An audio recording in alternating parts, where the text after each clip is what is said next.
Be me, 27, Stanford engineering degree, working at a small aerospace startup in Boulder. Aeronavigate Systems, small startup, 38 people building drone navigation systems for the military. My uncle James is the CEO, but I earn my spot.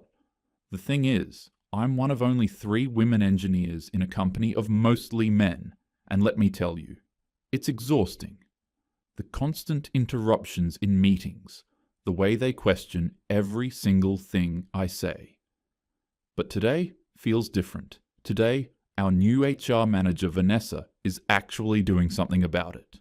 Monday morning, 9 a.m., everyone's crammed into the main conference room. Vanessa Torres stands at the front in a sharp blazer, laptop connected to the projector. "Good morning, everyone," Vanessa says. "Today I'm introducing our new professional boundaries policy." The slide appears on screen.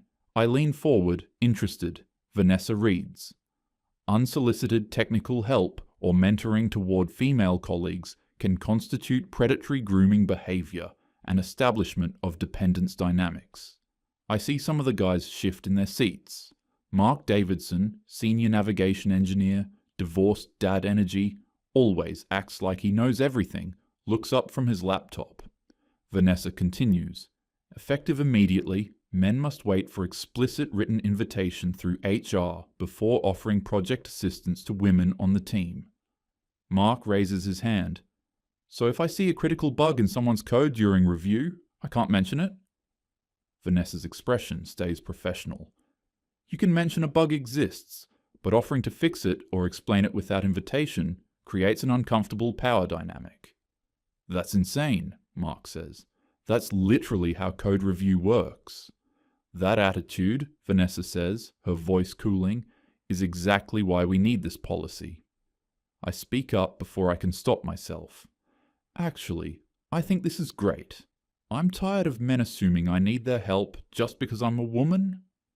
Mark looks at me, doesn't say anything, just looks back at his laptop. The other male engineers go quiet.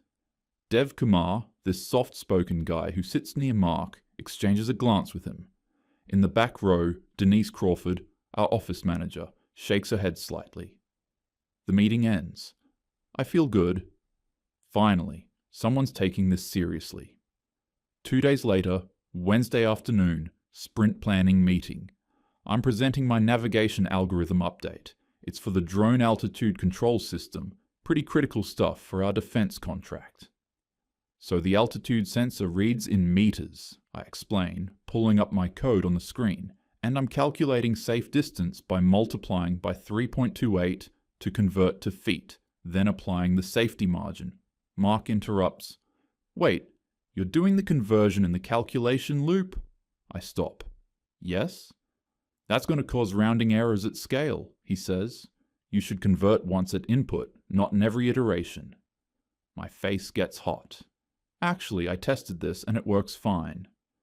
"Did you test it at 10,000 iterations? Because—" "I don't need you to mansplain my own code to me, Mark." He looks genuinely confused. I'm telling you there's a structural problem with—" "You're doing exactly what Vanessa talked about." My voice is rising, and I hate that it is, but I can't help it. "Assuming I need your help, questioning my competence." "Rachel, this isn't about gender, this is about the code." Dev tries to interject. "Maybe we should just test both approaches." I stand up, gathering my laptop. "I don't need a committee of men to validate my work. My code is fine." I walk out. Behind me, silence. I go straight to Vanessa's office. "He publicly humiliated me," I tell her, and I can hear how my voice shakes. In front of the entire team, he aggressively questioned my work and implied I didn't know what I was doing. Vanessa takes notes, her expression stern. "That's textbook hostile work environment. Did anyone else witness it?" Everyone. And Dev tried to pile on too. "This is exactly the behavior we are trying to eliminate." She closes her notebook. "I'll handle this." At 5:30, I'm at my desk when I see Mark get called into Vanessa's office. He comes out 20 minutes later holding a piece of paper. His face is blank. He walks to his desk, sits down, stares at the paper for a long moment. Then he opens Slack. I can't see what he's typing, but he's messaging someone. Mark stands up, grabs his jacket, and leaves without saying goodbye to anyone. Thursday lunch, Mark sits at a booth in the brewery down the street with Dev and 3 other engineers. Mark puts a piece of paper on the table, a written warning from HR. Here's where we're at, he says. I got written up for doing my job. Rachel's code has a bug that's going to cause problems, and I can't say anything about it. One of them laughs. Same happened to me last month. Tried to help Sarah, got an email about overstepping boundaries. So what do we do? Another asks. Just let bad code ship? That's exactly what we do, Mark says. Dev protests. Mark, come on. No, listen. Mark leans forward. Vanessa says helping women is predatory? Fine. We don't help. We do our assigned work. We approve pull requests without comment. Everything professional. Everything by the book. We can't get in trouble for following their rules. Everything through official channels, Mark says. Everything documented. We create a Slack channel for tracking interactions. CYA, Dev says quietly. Cover your ass. They all agree. No drama, no complaints. Just stop helping. That afternoon, Mark creates a private Slack channel. I didn't know any of this was happening. Friday morning, I submit my pull request for the navigation algorithm update. Mark gets the notification, opens my code, in the CYA channel. Rachel PR number 847. Altitude calc has structural issue, not commenting. He clicks approve. Dev does the same. Sarah reviews it too. She's great at front-end work, but navigation systems aren't her specialty. She didn't see the problem. Clicked approve. My code gets merged to the main branch. I post in the company Slack. Navigation update merged. Nice you women in tech. Nice shipping solo. I include a screenshot of my commit stats. Vanessa reacts with a celebration emoji. Nobody else reacts at all. The following week, things feel weird. Monday afternoon, I walk up to Dev's desk. Hey, quick question about the API integration. He doesn't look away from his screen. Can you submit a ticket? It'll take 2 seconds. I'm in the middle of something. Please submit a ticket with details and I'll respond when I can. I stare at him. Seriously? He says nothing. Just keeps typing. I walk away, frustrated. That evening, I meet my best friend Jenna for dinner at our usual Thai place. I'm venting before the food even arrives. So I finally stood up to this guy at work. He was literally mansplaining my own code to me in front of everyone. What did you do? Reported him to HR. He got written up. Jenna looks up. Written up? Like officially? Yeah. Our HR manager Vanessa is amazing. She gets it. She implemented this whole policy about how men can't just offer unsolicited help to women anymore because it creates these weird power dynamics. Wait, they can't help you at work? Not without asking first, through proper channels. Rach, that sounds kind of extreme. I feel defensive immediately. It's not extreme. It's professional boundaries. Men have been dominating tech for decades, acting like women can't code without their guidance. But what if you actually need help? Then I'll ask for it. The point is, I shouldn't have to deal with condescending men assuming I need their help just because I'm a woman. I don't know. This feels like it could backfire. How? What if something goes wrong and you actually do need them? Like, what if your code has a problem? I laugh. My code is fine. That's the whole point. Mark was just trying to undermine me because he can't handle that I don't need him. But he's a senior engineer, right? Doesn't he have more experience? Jenna, whose side are you on? She raises her hands. I'm on your side. I'm always on your side. I'm just saying, be careful. Men can be petty when they feel attacked. Good, I say. Let them be petty. Let them sulk. Vanessa and I are creating a better workplace, and if they can't handle it, that's their problem. Jenna doesn't look convinced, but she drops it. But I can tell she thinks I'm making a mistake.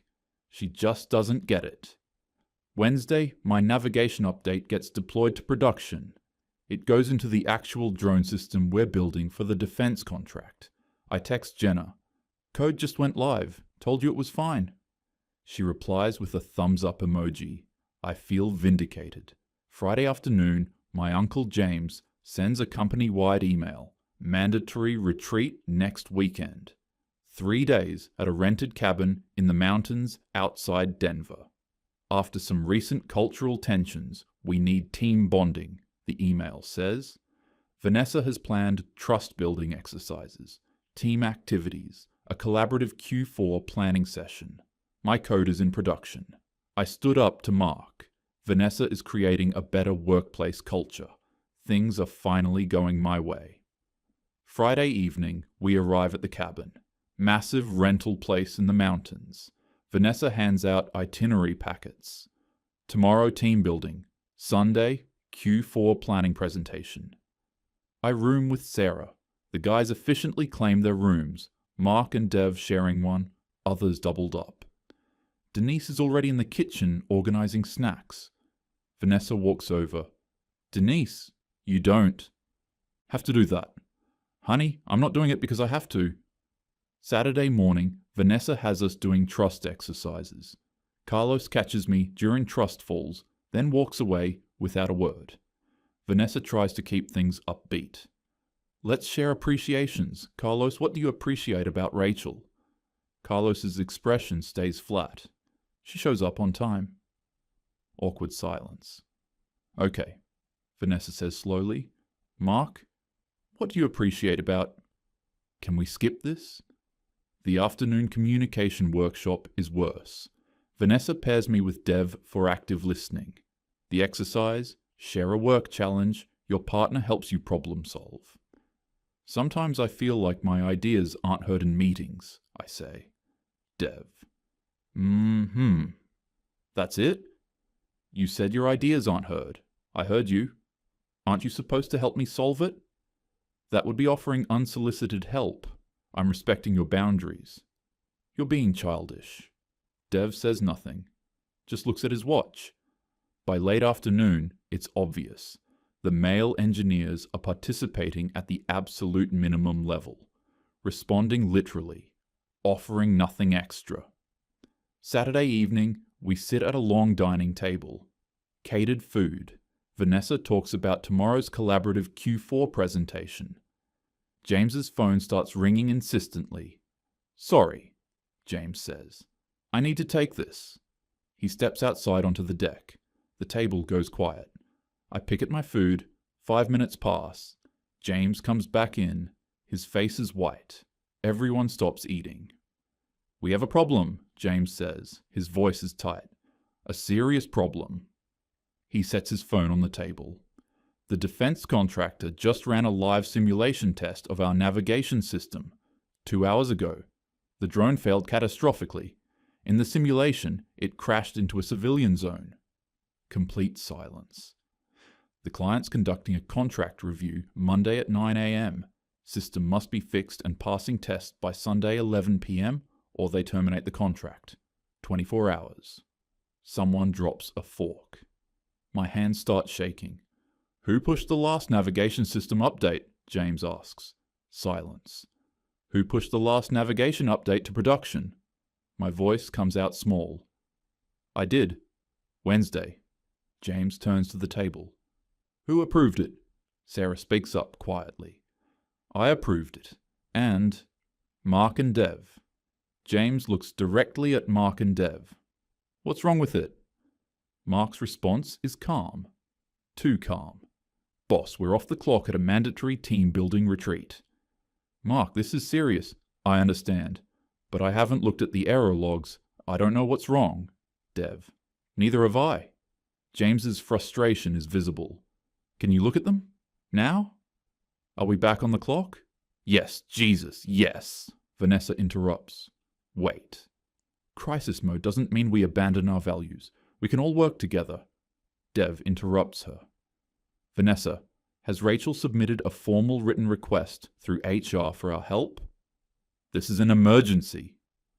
So your policies only matter when it's convenient? Mark leans back, because last time I offered Rachel technical feedback, I got written up for harassment. The reality hits James. I can see it on his face. You're following her rules, he says. To the letter, Mark confirms. My voice cracks. Mark, please. Mark looks at me. Really looks at me. Rachel, you told me you didn't need my help. You said you could handle it solo, so handle it. He stands up. I'm going to my room. If Rachel submits a proper request through HR for assistance and Vanessa approves it, I'll consider looking at the error logs. Until then, good night. Dev stands too. Same. They both walk away. I stare at my plate. Tears forming. Other engineers awkwardly excuse themselves. Vanessa sits frozen. James puts his head in his hands. Eventually, everyone leaves except me, Vanessa, and James. James looks at Vanessa. You have until midnight to fix this. Figure it out. He walks away. Just me and Vanessa at the empty table. I look at her. She looks at me. Neither of us knows what to do. 9 p.m. In my room, laptop open, error logs everywhere. I scroll through hundreds of lines of error output. The altitude calculation is failing, but I don't understand why. The simulation is saying the drone thinks it's at 30,000 feet when it's actually at 10,000. Sarah. Could it be the conversion calculation? My defensiveness is automatic. That's what Mark said, but I tested it. Did you test it at scale? I go quiet. I open my code file, stare at the altitude function. The conversion is happening inside the loop. Every iteration, every single cycle, it's multiplying the error. Oh my God. What? Sarah asks. Mark was right. The conversion, it's in the wrong place. It's compounding the error every cycle. I try to fix it. Move the conversion outside the loop. Push new code to the test. Environment. Run the diagnostic. New error message appears. Critical failure. Memory overflow in navigation array. No. I made it worse. I slammed the laptop shut. I can't fix it. I don't know what I'm doing. My breathing gets shallow. Hands shaking. 40 people are going to lose their jobs. Because of me. Sarah. So go ask them. You going to let the company fail? I sit on the bed, head in my hands. I have to talk to Vanessa. 11:30 p.m. I knock on Vanessa's door. She answers in pajamas, eyes tired. I can't fix it, I say. The error logs don't make sense and I made it worse. Vanessa tries to stay calm. Okay, let's think through this together. Vanessa, I need Mark and Dev. They're the only ones who understand the navigation system well enough. We don't need them. We can bring in an outside consultant Monday. The contract review is Monday morning. We have 11 hours. Her face crumbles slightly. I can't. If I back down on this, everything I've built... What you've built? Vanessa, the company is going to fold. She sits on the bed. What do you want me to do? Talk to James. Make them help us. Okay. I'll talk to him. Midnight. Vanessa finds James in the kitchen making coffee, staring out at the dark mountains. You need to order Mark and Dev to fix the system, she says. James doesn't turn around. Order them? Yes, as their employer. He turns. Vanessa, they're senior engineers, not interns. They're off the clock at a retreat you insisted be mandatory, and according to your policy, I can't order them to help Rachel. You created rules that make it impossible for my team to function. You wrote people up for doing their jobs, and now we're going to lose the contract that keeps this company alive. I was trying to create a safe workplace. You created a workplace where people are afraid to help each other. You want to fix this? You go ask them for help. You retract your policy, you retract the warnings, and you beg them. Because if this company folds, you're the one who killed it. He pours his coffee and walks away. 12:45 a.m. Vanessa finds me. We do this together. What do I say? The truth. We walk to Mark's room. Vanessa knocks. Mark opens, t-shirt, sweatpants. It's almost 1 a.m. Nobody speaks. I need your help. My voice shakes. Please, I can't fix it. I tried and I made it worse. I don't know what I'm doing. Mark says nothing. Please. Where's your formal request through HR? My face crumples. Mark looks at Vanessa. Where's her formal request? Vanessa swallows. Mark, the policy. I'm retracting it. Effective immediately. I'm retracting the harassment warnings, all of it. Mark looks at me. And you? The tears come. I was wrong. About everything. You tried to help me and I reported you. You were right about my code and I called it mansplaining. I've been so stupid. My voice breaks. And now 40 people are going to lose their jobs because I was too proud to admit I needed help. Mark's expression stays cold. That's a lot of pressure to put on the same guys you called predators. I'm sobbing now. I know.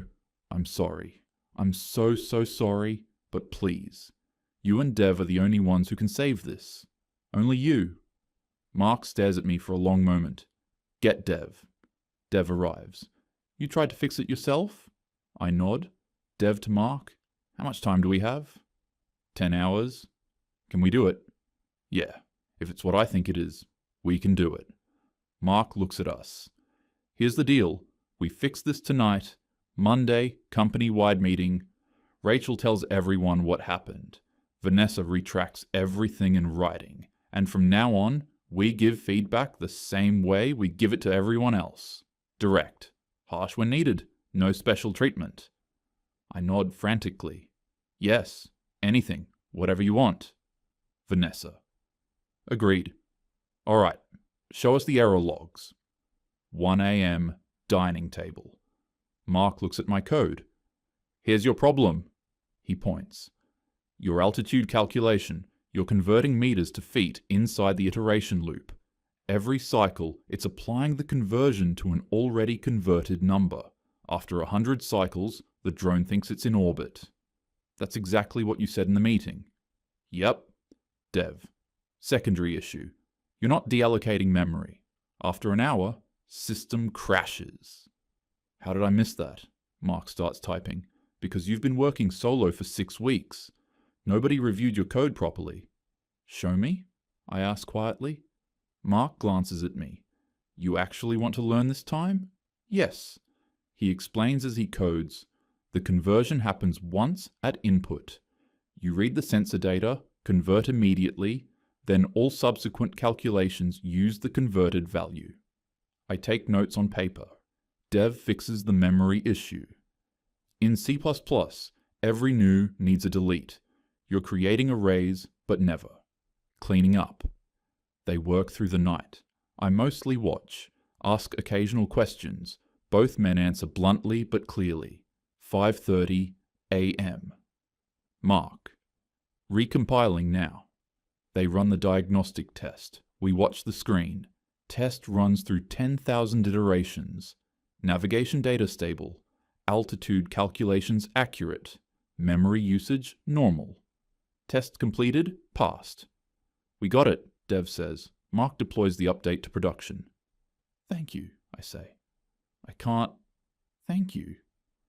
Don't thank us yet. Client still needs to test it. 9 a.m. James finds us at the table. Did you fix it? Client tests in 30 minutes. Denise brings pastries. You kids look like hell. 9:37 a.m. James's phone buzzes. He reads the email silently, looks up. Client test successful. Navigation performing as expected. Contract review postponed. He exhales. You just saved this company. Mark, flatly. We know. Monday morning, 10 a.m. Everyone in the conference room. James explains what happened. The system failure, the crisis, the overnight fix. He looks at me. Rachel has something to say. I stand, hands shaking. 6 weeks ago, I submitted code with serious bugs. I submitted it because I refused to let Mark review it. Mark tried to tell me there was a problem. I reported him to HR for harassment. My voice cracks. I thought asking for help made me weak. I thought men offering feedback was condescending. I was completely wrong. Mark and Dev spent Saturday night fixing my mistakes. They saved all of our jobs. I'm sorry I ever made them feel like helping me was predatory. I sit down, crying. Vanessa stands. I'm also apologizing. I created the professional boundaries policy believing I was protecting women. Instead, I created an environment where people were afraid to do their jobs. The policy is retracted as of today. All warnings are removed. I was wrong. James. New policy. We're engineers. We give feedback. We challenge each other. We help each other. That's how teams work. 2 weeks later. Sprint planning. I present a navigation feature update. Dev interrupts. Wait. A hash map? That's going to bottleneck at scale. You need a spatial tree structure. I take notes. You're right. What about a KD tree? Mark. Better. But you're not handling the edge case where waypoints are dynamically added mid-flight. Okay, so I need a rebalancing function. Exactly. And test it at scale this time? I will. Can one of you review my code before I submit? Yeah, just ping me, Mark says. After the meeting, Mark stops me. Hey, good work today. That approach was solid once we tweaked it. Thanks, and thanks for not letting me ship garbage. That's the job. Look, I still think Vanessa's policy made sense. The intent was right, protecting women from actual harassment. The execution got a little out of hand, but that doesn't mean the core idea was wrong. And honestly, Mark was still a dick about how he corrected me in that meeting. There were nicer ways to point out the bug. The fact that he chose to embarrass me publicly says something about his character, doesn't it? I'm willing to admit I maybe overreacted slightly with the HR complaint. But let's not pretend the guys didn't overreact too. They literally froze me out for weeks. They let bad code go to production, just to prove a point. That's not professional. That's vindictive. So yeah, I apologized. I had to. The company almost folded because of my code, and I needed them to fix it. But let's be real. If they'd just done their jobs in the first place instead of playing petty games, we wouldn't have been in that situation. I'll take the harsh feedback now. I'll smile and nod when Dev tears apart my code in front of everyone, because I need this job and I need to get better at the technical stuff. But don't mistake compliance for agreement. I still think women in tech are held to different standards. I still think men get away with behavior that women get punished for. And I still think if I'd been a guy, Mark would have pulled me aside privately instead of correcting me in front of the whole team. The difference is, now I know I can't say that out loud. So I'll play their game. I'll be the cool girl who can take criticism. I'll prove I'm one of the guys. And maybe in a few years, when I'm senior enough, I can actually change things. But Vanessa's heart was absolutely in the right place. She just didn't have the power to make it work. Across the office, Denise brings in Christmas cookies, like nothing happened. Vanessa sits at her desk, doing payroll, muted and quiet. The guys won. For now.